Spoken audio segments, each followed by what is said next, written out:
En Jésus-Christ, nous avons reconnu le Messie. Par lui sont venues la grâce et la vérité.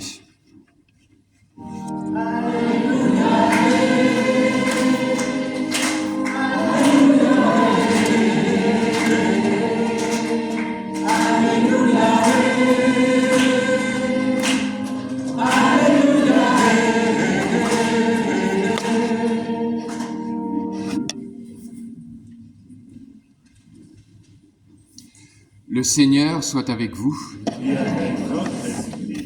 Évangile de Jésus-Christ selon saint Jean. Gloire à toi, Seigneur. En ce temps-là, Jean le Baptiste se trouvait avec 2 de ses disciples. Posant son regard sur Jésus qui allait et venait, il dit : « Voici l'agneau de Dieu. » Les 2 disciples entendirent ce qu'il disait et ils suivirent Jésus.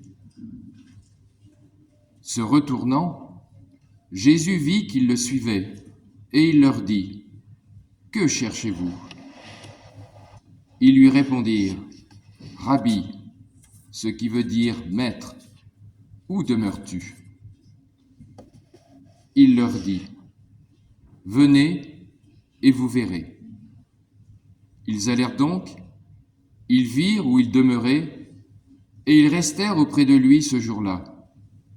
C'était vers la 10e heure, environ 4 heures de l'après-midi. André, le frère de Simon-Pierre, était l'un des 2 disciples qui avaient entendu la parole de Jean et qui avaient suivi Jésus. Il trouve d'abord Simon, son propre frère, et lui dit : « Nous avons trouvé le Messie », ce qui veut dire Christ. André amena son frère à Jésus. Jésus posa son regard sur lui et dit : « Tu es Simon, fils de Jean. Tu t'appelleras Képhas, ce qui veut dire Pierre. » Acclamons la parole de Dieu. Louange à toi, Seigneur Jésus.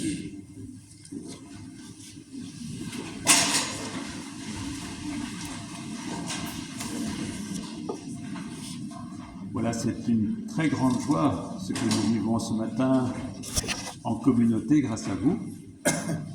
Il y a eu toutes ces étapes jusqu'à aujourd'hui qu'on a vécues ensemble, que ce soit ici à Saint-Pierre-au-Maître ou à ma campagne, Saint-Paul ma campagne. Et on va vivre avec vous à la fois ces professions de foi, ces baptêmes, ces premières communions, c'est magnifique. Alors avec vous, je remercie le Seigneur.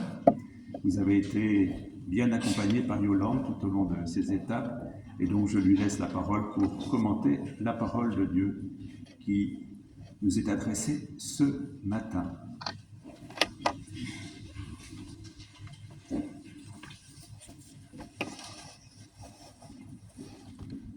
Jésus nous dit « Venez et vous verrez ». Quelle belle invitation! En fait, le texte que nous venons de lire se place au tout début de l'évangile selon saint Jean. Et c'est intéressant de noter que dans cet évangile, la première parole de Jésus est une question. Que cherchez-vous ? On comprend bien que les disciples, frappés par le témoignage de Jean le Baptiste, qui leur a raconté le baptême de Jésus, ont été intrigués. Ils ont éprouvé le besoin d'en savoir un peu plus et ils se mettent à le suivre. Et dans la question de Jésus, que cherchez-vous ? Ce qui peut toucher, c'est de voir comment, dès le début, Jésus est attentif à ceux qui l'entourent. Jésus a posé son regard sur eux, il les a vus, il a vu leur interrogation, leur questionnement. Il a vu que ces hommes avaient soif de quelque chose. Mais il ne se place pas en maître. Il entre en dialogue avec eux. Et en leur demandant « Que cherchez-vous ?», il les renvoie d'abord à un questionnement intérieur.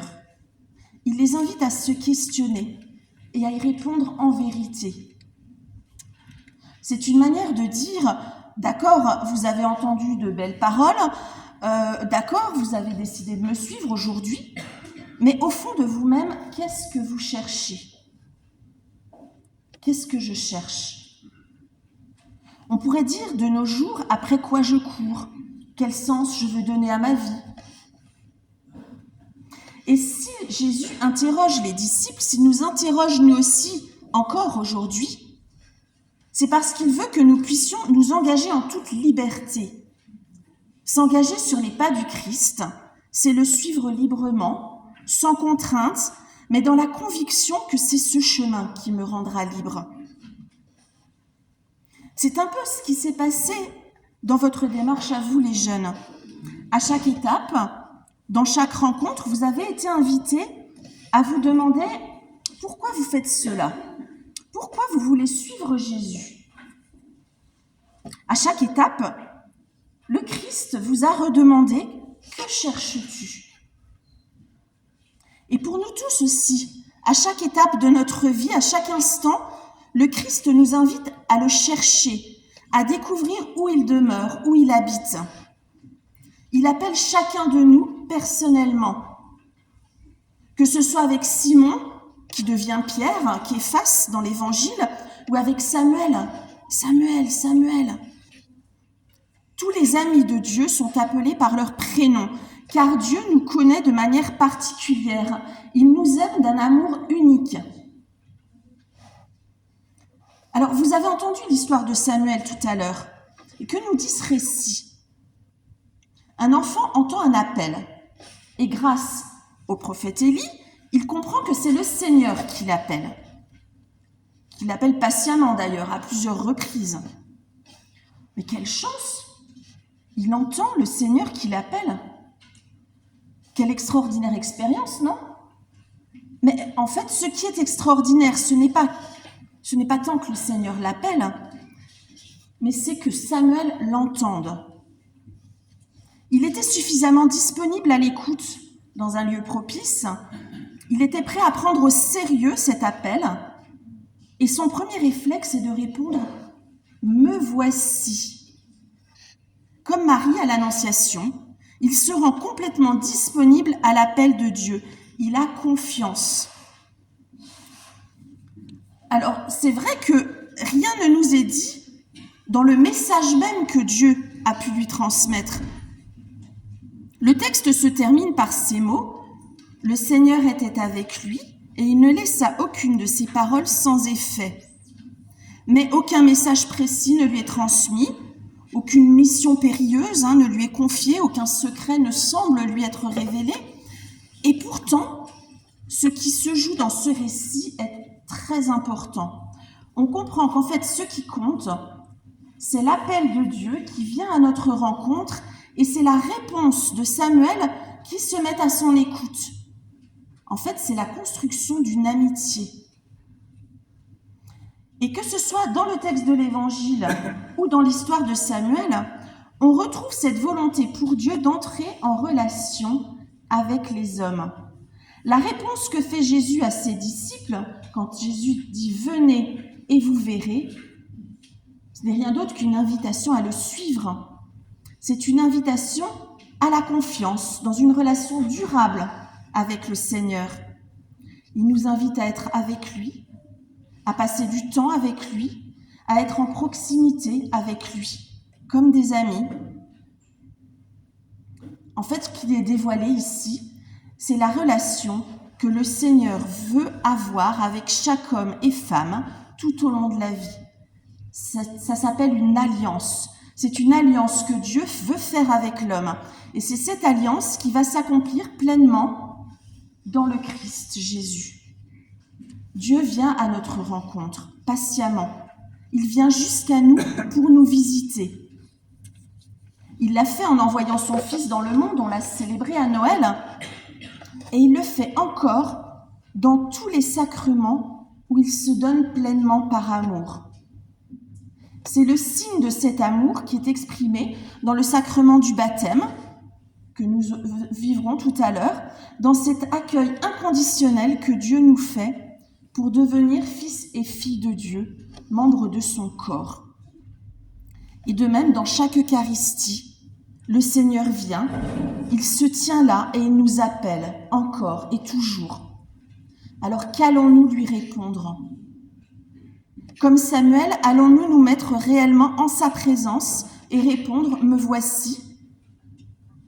Comme Eva et Gladys, qui vont communier pour la première fois tout à l'heure, comme Angèle, Charlotte, Manon, Natalena, Théo, qui recevront le baptême et la communion, comme Marie-Amélie et Maxence, qui vont professer leur foi, allons-nous, nous aussi, nous lever pour choisir Dieu ? Car cette invitation nous met en mouvement. On doit se lever, on doit se mettre en marche, on doit se mettre en action. On engage tout notre être. On ne peut pas découvrir le Christ et suivre Jésus seulement en restant dans nos canapés ou dans le confort de nos chambres. Comme l'a dit très justement saint Vincent de Paul, aimons nos frères, aimons Dieu, mes frères, aimons Dieu, mais que ce soit à la force de nos bras et que ce soit à la sueur de nos visages. Oui, Dieu nous appelle sans cesse. Jésus nous invite à le suivre. Cette parole que Dieu nous adresse aujourd'hui nous invite à méditer sur sa présence dans notre vie quotidienne, sur l'amitié qu'il veut instaurer avec nous. Quelle belle méditation pour aborder ces quelques semaines de temps ordinaire avant le carême. Et puisqu'il vient encore à notre rencontre ce matin dans l'Eucharistie, nous pouvons lui redire dans le silence de notre cœur notre volonté de vivre en sa présence, d'être tout simplement avec lui et de ne laisser aucune de ses paroles sans effet. Amen.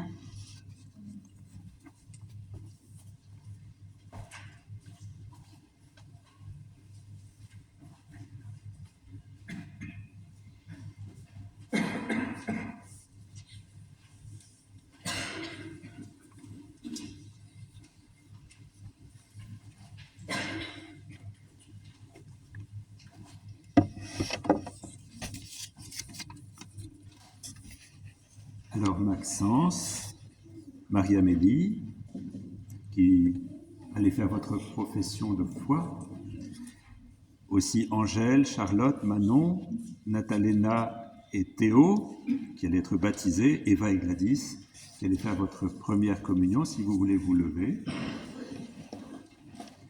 Et je vais vous interroger, vous poser 3 questions. Si vous adhérez à la foi, eh bien vous pourrez dire d'une seule voix « Je crois ». D'accord ? Croyez-vous en Jésus-Christ, son Fils unique, notre Seigneur, qui est né de la Vierge Marie ? Non, je ne vous pose pas la bonne question, je reprends. Croyez-vous en Dieu, le Père Tout-Puissant, Créateur du ciel et de la terre ? Il faut le dire plus fort, hein ? Croyez-vous en Jésus-Christ, son Fils unique, notre Seigneur, qui est né de la Vierge Marie, a souffert la passion, a été enseveli, est ressuscité d'entre les morts et qui est assis à la droite du Père. Croyez-vous en l'Esprit Saint, à la Sainte Église catholique, à la communion des saints, au pardon des péchés, à la résurrection de la chair et à la vie éternelle ? Telle est notre foi. Telle est la foi de l'Église que nous sommes fiers de proclamer dans le Christ Jésus notre Seigneur. Amen. Vous pouvez tous vous lever, on va professer notre foi ensemble, tous ensemble.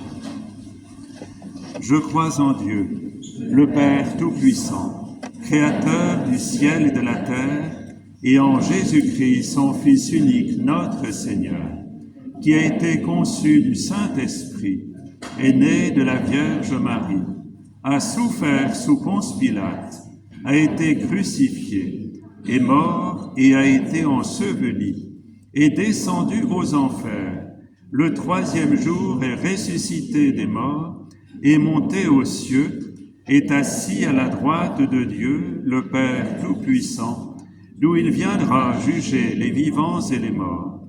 Je crois en l'Esprit Saint, à la Sainte Église catholique, à la communion des saints, à la rémission des péchés, à la résurrection de la chair, à la vie éternelle. Amen.